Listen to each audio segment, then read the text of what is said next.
First of all, can I just say welcome to everybody, particularly our guests from India this morning. I know some of you have travelled to be here, and we appreciate that.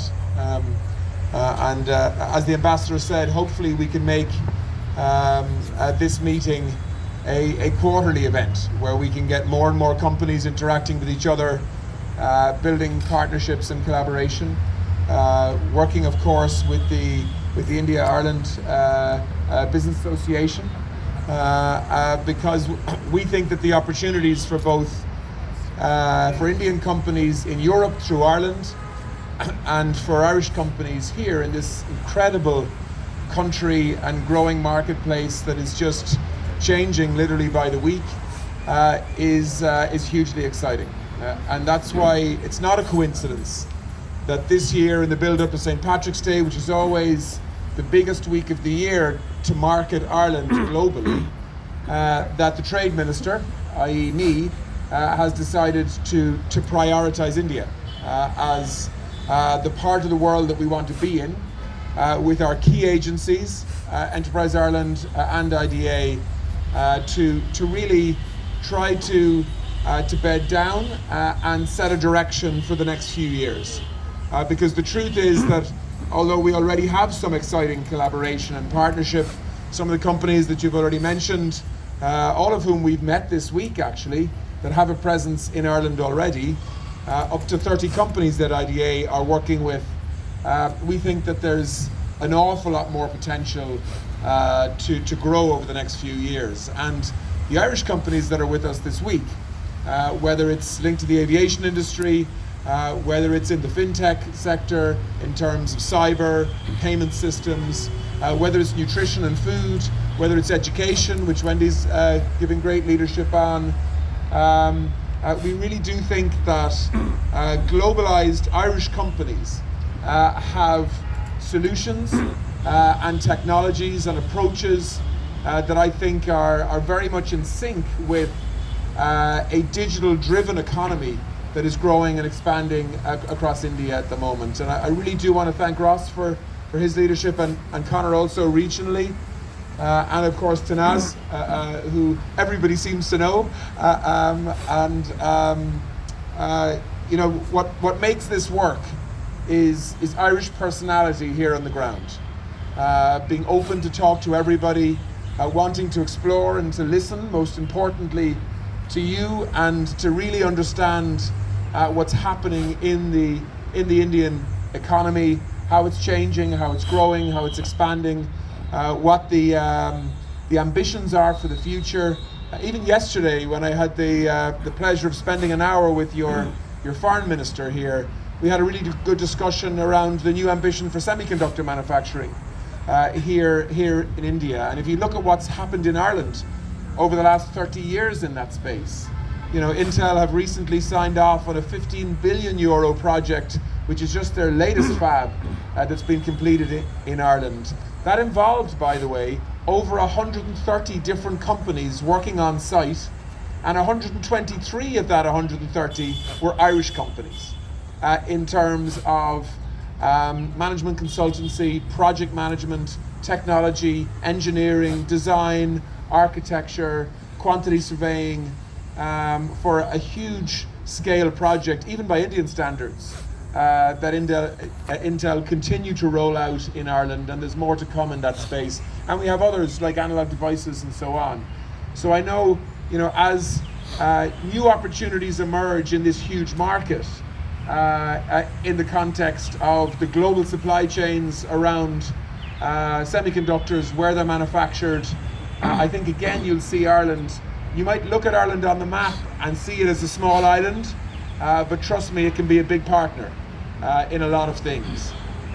In 2022, for the first time, the trade figures for Ireland went above $1 trillion in value in terms of goods and services coming out of Ireland and coming into Ireland from a trade perspective. So it is genuinely a platform for global trade.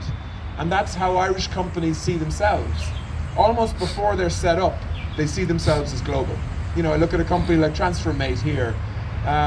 You know, they've grown, they've expanded, I've done a bit of traveling this year, and in virtually every market I've been in, I've met them. And that's the attitude that so many of the Irish companies, I see Botany Weaving here as well, most of the planes that you fly on in India, you'll be sitting on a seat that has fabric that has been created and designed out of Dublin. So, Ireland is a country that sees itself as a global island. Irish people are global citizens, that's the way they see themselves. Ireland as a country invites and encourages inward migration. 1 in 5 of the Irish workforce were not born in Ireland, and that's the same on university campuses, where we see 10,000 Indian students this year choosing Irish universities for postgrads in particular, but also undergraduate courses.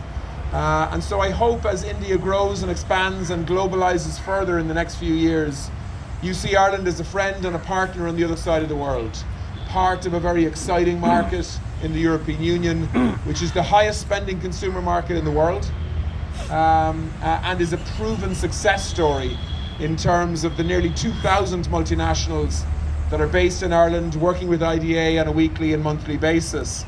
Well, what Mary and Tanaz and the team do in IDA, and Porrick as well, it's not just about bringing big multinationals to Ireland.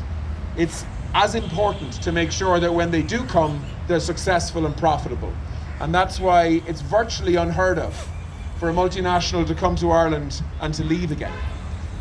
In fact, the story generally is they come and they grow and they expand and they do an awful lot more than they ever expected to in Ireland and through Ireland in terms of their global operations. So look, it's an opportunity, I think, that certainly I'm only beginning to appreciate, having spent the week here, both for Indian investment through Ireland in the rest of the world, and of course for many more Irish companies.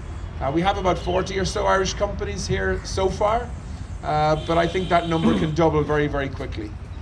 So to all of you, in many ways, you're the trailblazers, making it happen early, giving the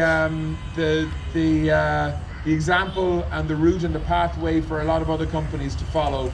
But look, work with our agencies. They're very professional and they're very good at what they do. But most importantly, talk to each other as dynamic companies that are looking for new opportunities.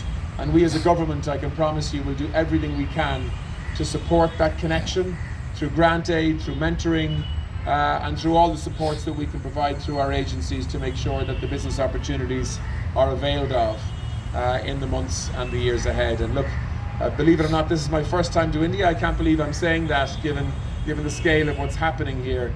But I can promise you it won't be my last time in India. I expect to be a very regular visitor here, working with Irish companies and the teams that we have here across multiple Indian cities, not just here in Delhi. We started this week in Bangalore, and huge opportunities there, some of which are already being availed of. Then down to Mumbai, which is a city that is literally changing by the month. I think we counted 38 skyscrapers being built as we speak in the city centre there, and then coming down to this beautiful city. New Delhi. What a beautiful city this is, full of history and character, but also really, really vibrant in terms of its growth path.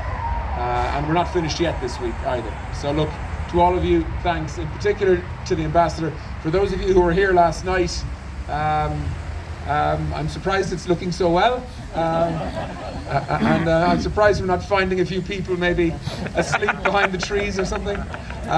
But we had some good fun last night. The one thing I'd say about the Irish and the Indians together is they do know how to have fun as well as do business.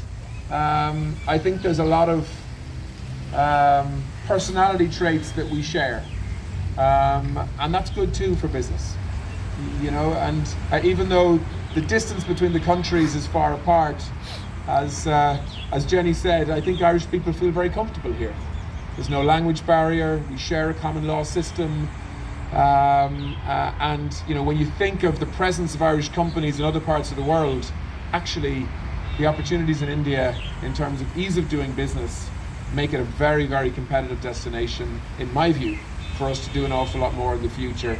And of course, from, with my other hat on in terms of politics, I think we can do an awful lot more with India as well. We share a history of tragedy at times, of violence at times, of a struggle for independence and our place in the world.